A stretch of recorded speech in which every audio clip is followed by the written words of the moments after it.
Taking a break from the Jak and Daxter reviews, I figured I would share this list since it's something that every reviewer does every single year.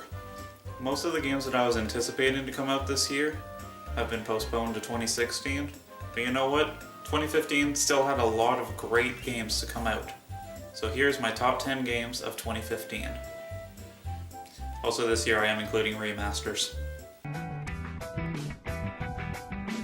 From the mind that brought us Psychonauts and Brutal Legend, Tim Schafer also brought us his gorgeous looking game called Broken Age. A point-and-click adventure game which follows these two characters, a boy named Shay, alone on a spaceship who just wants a real adventure, and a girl named Vela who wants to stop a ritual of being sacrificed to a giant monster. This is definitely one of the best point-and-click adventure games on PS4. Final Fantasy XV Episode Dusk made this list because I'm one of those people who bought Final Fantasy Type 0 specifically for the chance to play Final Fantasy XV. I was not disappointed at all. The game looks spectacular. The combat is fun, the characters are lovable, and instead of doing what I was supposed to do, I ran around just fighting enemies, enjoying how fun the game was and how awesome the moves were. Also, it did what a demo is supposed to do. Make me excited for the full game.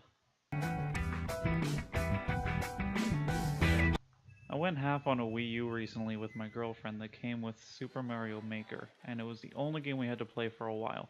And you know what? It's fun! Building levels is fun. Playing levels is fun. Not many games are just plain fun anymore, and the only reason it's not higher on the list is because personally for me, I love a game with a good story. This game has no story, but it's still an excellent game. This game is just plain adorable. The idea to have Yoshi's Island in HD but make Yoshi made of yarn was the perfect idea. The stages are fun but challenging, the co-op is a blast, collecting all the other yarn Yoshis and unlocking cute costumes is always awesome, and it's just a great casual game to sit back and play.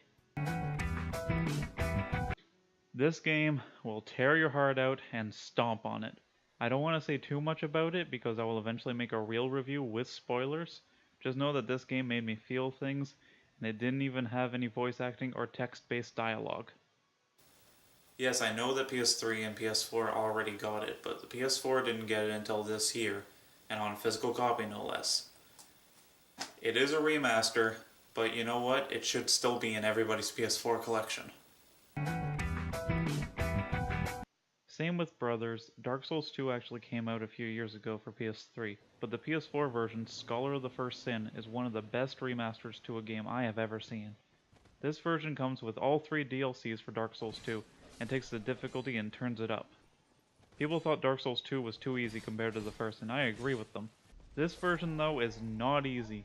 All of the enemies hit harder and have more health, plus the Ring of Life Protection trick where you take it to the blacksmith and repair it for 3,000 souls, now it's 15,000 souls. So the quote-unquote easy way to play is still an option, just harder to do. Also, the online is fixed and way easier to play with people, so awesome. I never played Xenoblade Chronicles, but I've seen my friend NitroRad play it, and I definitely want to try it sometime.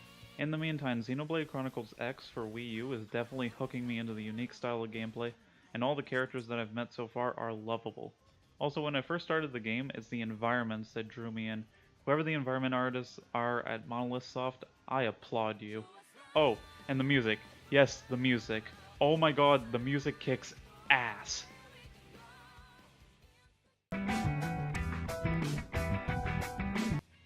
When I was staying at my friend's house, he got me to try Tales of the Abyss, my first ever Tales of game. I fell in love with the story instantly. Then I found out there are almost as many Tales games as Final Fantasy games, and I wanted to try them all. Cut to this year. Tales of Zestiria comes out, and with every Tales of game I always do one thing. Sit back and watch the opening animated cutscene. Tales of the Abyss already had me hooked by the opening song and animations. Tales of Zestiria really had me hooked by the song and animations.